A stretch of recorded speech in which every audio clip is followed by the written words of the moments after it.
The TMNT and Naruto crossover comic has released its second issue. Issue 1 came out back in November, we had a 1-month break, as now we have issue 2 of this epically fun and cool crossover. I love the TMNT and I really like Naruto, and seeing these two combine for a literal crossover event is honestly incredibly fun. I did a full breakdown of the first issue on my main channel, The Greek Weeb. Unfortunately, at the point we were recording this video, my channel and Gmail for that was hijacked, so if I get that stuff back, I will add in a link to the first video, but go read or watch somebody else's video on the first issue, if anything, so you guys can be caught up before jumping in for this issue's discussion. A lot of stuff happened, and we got set up for the main conflict of this crossover, so I cannot wait to jump into things. But as always, don't forget to like and subscribe, hit the notification bell for updates on future videos. Really helps it shows you guys enjoy the content I make here on the channel and shows you want to see more. I do cover Marvel and starting to do more DC stuff, but I do want to make videos on TMNT as I'm catching up on those comics as well. And I just love the TMNT so much that I just want to make videos on them every chance I possibly get. So look forward to those in the future. Now then, on to the very second issue of the TMNT Naruto crossover. Cover is literally just Donatello with the background of the ooze that created the Ninja Turtles, and Naruto in his Tail Beast chakra form with an image of Naruto as a baby after the 9 tails was sealed within him. And we start things off directly from the last issue as Kakashi said that he knew Hamato Yoshi, aka Master Splinter, as the rest of the teams end up asking, wait, you two know each other? As Kakashi says, the Hamato clan was revered for its dojo. I saw Hamato Yoshi fight during my travels as a boy. He was supremely skilled. As we see an image of presumably a younger Hamato Yoshi against perhaps Obito, because I'm pretty sure that is not Kakashi in the image unless they forgot to color his hair white. But Kakashi says that he last heard about Hamato Yoshi being betrayed by a rogue student, shocking Leo and Naruto. Kakashi goes on to say, you're shorter than Yoshi though, and you don't possess a Sharingan eye that would allow you to perfectly mimic his move. And pardon me for saying so, but I don't remember Yoshi having a tail. Splinter caresses his beard saying, excellent observations, with or without your gifted eye. As you have no doubt deduced by now, I am not Hamato Yoshi, but he was my master, and I, his beloved pet rat. And this honestly gives me flashbacks to the 2003 iteration of the TMNT cartoon, where in that story, Master Splinter was Hamato Yoshi's pet rat, and he learned or memorized Hamato Yoshi's martial arts techniques after seeing him practice constantly.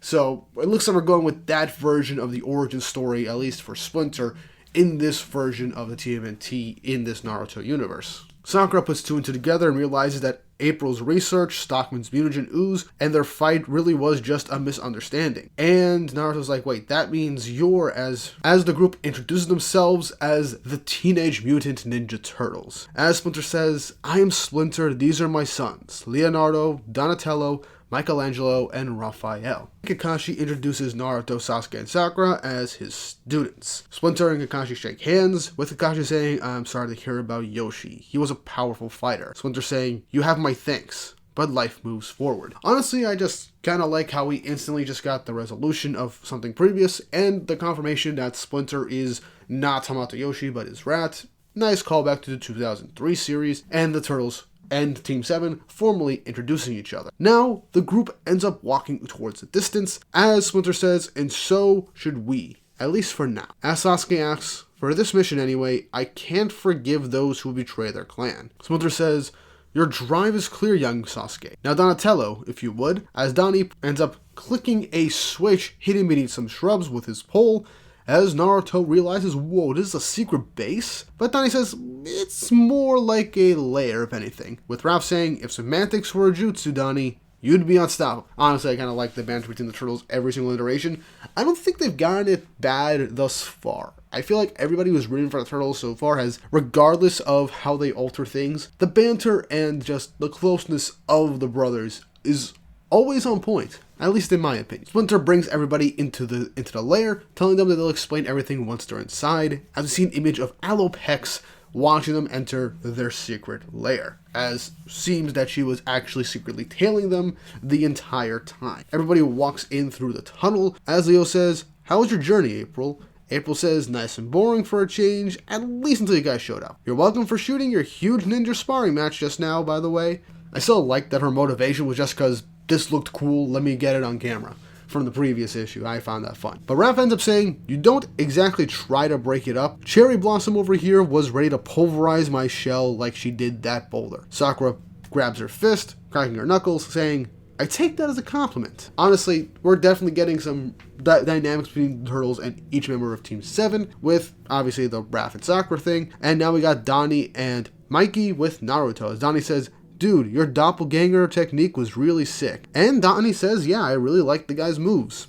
Naruto says, I'm so glad I didn't actually punch your head off before. With Leo and Sasuke walking ahead, as Leo says, well, it was all for the best. You can only get better by facing stronger opponents. Spoken like a true shonen MC and shonen mentor. Donnie tells him to wait a second, as Kakashi realizes, wait, is this a hidden door technique? But Donnie says, not exactly. More like a password. As he hits multiple different characters on the wall, Sakura notices that the guys are smiling, as in an instant, the floor opens up as everybody begins to fall down this massive hole, as we then see them exit out of it through a pipeline, as it's a secret entryway into their lair. As you get a nice overview shot of the main lair for the Turtles and Splinter. As Naruto says, a ninja family with a secret base? It's like a dream come true, with Mikey offering to give them the grand tour.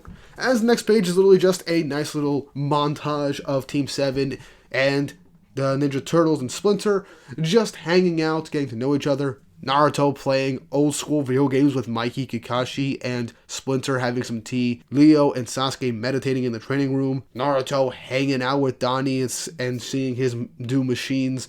Raph and Sakura are punching some punching bags, doing some training. And Naruto and Mikey are skateboarding with April filming them. And as they're done, Naruto says, man, that was, what do you say during the tour? Radical? As Mikey says, yeah, I'm glad you think so. I'm sure your place is way nicer though. As Naruto says, not exactly, I grew up alone, as we get a panel showcasing an iconic image of Naruto essentially being alone, staring at the vastness of the villagers in the Hidden Leaf, ignoring him and viewing him as an outcast. But he then smiles, saying, but I've been lucky enough though, I've caused trouble. My teachers and friends make me stronger, as we see an image of Team 7 with Naruto with Shikamaru, Ino and Shoji, Kiba and Hinata. It's a really nice image, as Naruto is thinking about it. And he says, that's why I have to pay them back by becoming Hokage and protecting everyone in my village. So I like that we essentially got the confirmation of Naruto's goal in this, and I feel like this is definitely going to play a nice role in the climax of this arc, and I would really love to see it. Cutting to Splinter, as he is shocked to hear that Naruto was actually a Jinchuriki. And Kakashi essentially gives the baseline origin. The nine-tailed fox spirit was sealed into Naruto as a baby by the 4th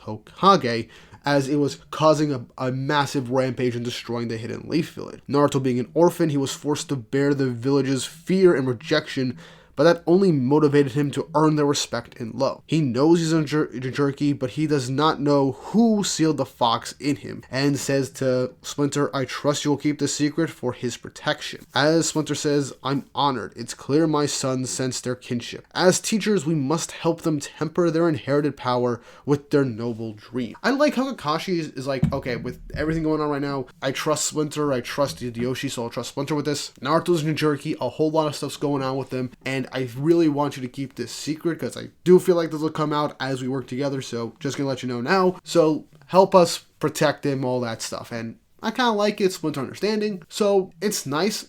I do like the acknowledgement that Kakashi knew who sealed it in advance. This is present knowledge now, but going by the whole knowledge of people trying to keep Naruto's lineage a secret, as his father, the 4th Hokage, was the one that sealed the Nine Tails in him and kind of died for him. So that's kind of a whole thing. So I'm curious to see where that will potentially lead, or just a nice bit of background information for people who haven't read Naruto and just want the baseline summary of Naruto as a character. So we're going with that. The group ends up coming together once more, as Sasuke says, I don't get it. You're a powerful and united clan. Back on the road, you made those foot ninjas look like punching bags, and their fox leader ran away like a coward. Kakashi is trying to reel Sasuke back, but Sasuke says, what's really keeping you underground? As Splinter says, it's not what, but who? As he mentions the name Orokusaki, aka the Shredder. This nice little silhouetted image of him is really damn cool, but we'll see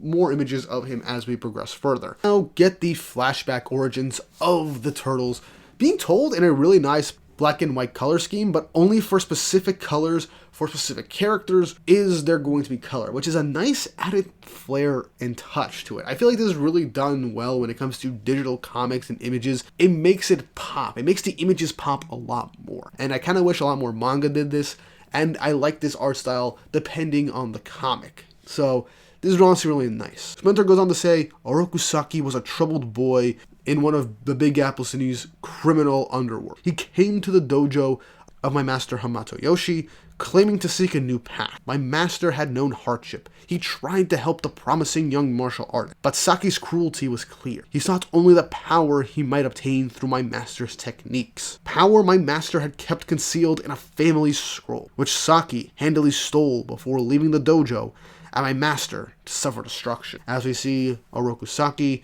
has killed Hamato Yoshi. As we then continue with Splinter's perspective, as a lone rat, he barely escaped.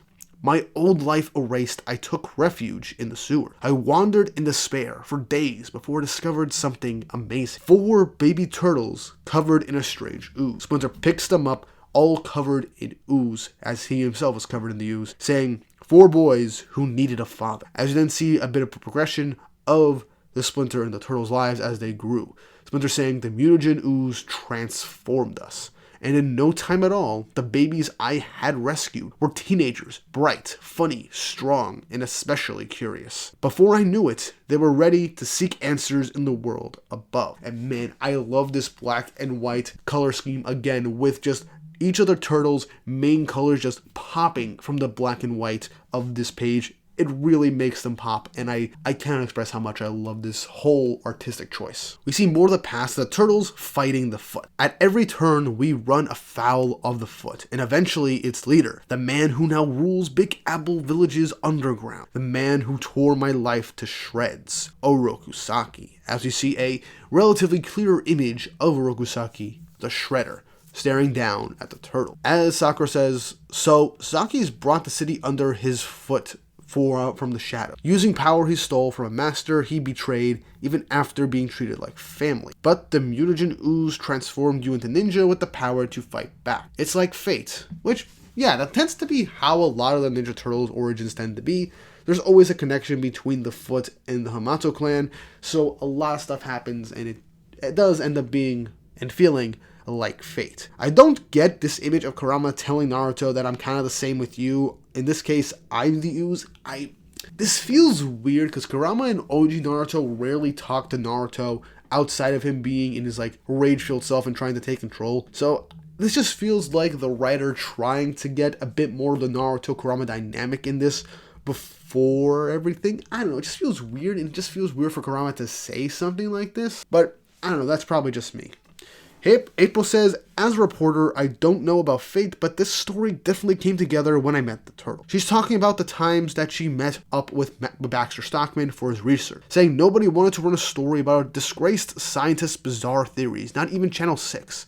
But Stockman kept reaching out after our interview. He told me his mutagen ooze wasn't theoretical at all. He said he'd lost his initial batch years ago, most likely the one that turned the turtles into who they are, but could finally produce more without the university's scrutiny. He wanted me to take a copy of his notes, but his ego got the better of him. He was desperate for acknowledgement. He wanted fame, accolades, academic and public vindication. I like the green of the ooze just glowing up and giving brightness of color into the black and white for this flashback. As in the Foot show up, with the backstory continuing, April says, his downfall was accepting funding from the Foot Clan to produce more ooze. Saki wants its power for himself. Stockman thought he was smart enough to take the money and run. In the end, he just got stopped. Now, I don't know if this means he was killed or he was just captured by the Foot. I'm going with captured by the Foot to create more mutagen because Allopax exist. So I feel like that is definitely going to be the case for mutants in the Foot Clan. April grabs the ooze and she is with Stockman surrounded by the Foot Clan. And she says the Foot ransacked his lab and took everything. And I might have been next.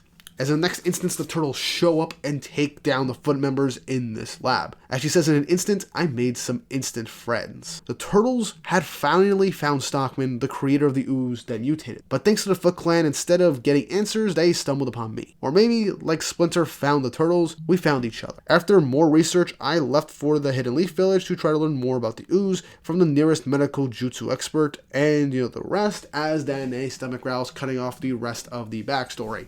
For a nice little gag with Sakura thinking that it's Naruto's stomach growling, but it was actually April's, which is honestly a nice subversion. So I like this version of the backstory for the turtles. It's definitely interesting. Again, the black and white aesthetic with specific colors popping in these images is, again, beautiful, and I love it. But this also shows that April and the turtles weren't friends for too long before she went to the Hidden Leaf to ask for Tsunade's whole expertise on ninja biology and all that when it comes to the ooze and what Stockman was going. So that is definitely an interesting addition. So it's not super long since April met the turtles, but they became fast friends. Kind of like it. Leo then says, Father, I propose a food retrieval mission in the city. As Splinter says, yes, Leonardo, I think our guests would like that. And Mikey gets excited saying, you guys thinking what I'm thinking? As everybody gets excited shouting for pizza. But Naruto and Team 7 don't know what pizza is.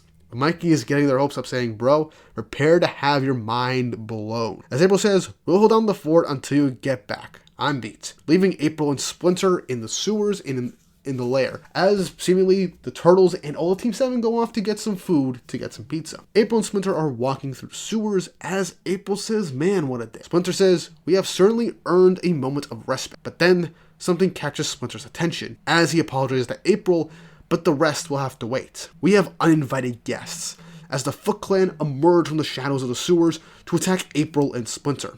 April does manage to knock back a Foot goon with her camera, as Splinter then begins to knock back even more of the Foot soldiers, saying, you would invade my home? You would attack my friend? Who would dare? As someone says, yes, rat, shocking April and Splinter, as in the final page, Oroku Saki, standing above the rubble, says, I would, with the Foot soldiers and Alopex beneath them standing in front of April and Splinter, ending the issue. So with how things are going with the pacing of this particular crossover, with this particular story, I'm very curious to see where this will end up leading, because based off of this, we'll get at least half the issue with some more confrontation with the Shredder, but then we'll end up getting a conclusion and setup for the final battle, which will be in issue 4, because I believe this is a 4-issue miniseries, and I'm curious to see how this will conclude. Either way, I enjoyed this. It was a nice wind-down issue, getting everybody to essentially start bonding and learn about each other, and fully connecting the dots between Kakashi and Hamayoshi and then Splinter, and us getting our first look at Oroku Saki, the Shredder. And most likely, next issue, we will see him in his full Shredder outfit in this Naruto universe. And I am so excited to see what happens next, and I really wish this was more than a 4-issue miniseries. But we'll have to wait and see how this whole story concludes with the next issue that will come out pretty soon. I will update you guys on the community tab when issue 3 is about to come out, so look forward to that. And if you haven't already, like and subscribe, hit the notification bell for updates on future videos. Really helps, and it's just guys enjoy the content I make here on the channel and shows you want to see more. And if you want to see me cover more Ninja Turtles comics, catch up to the current runs going on right now, let me know. I would love to talk about the Turtles. They're like one of my favorite groups growing up and one of my favorite superhero groups ever. So yeah, let me know in the comments. I would love to talk about Turtles if you guys are interested. And if you want to see more comic videos, go and check out the video and the playlist on screen.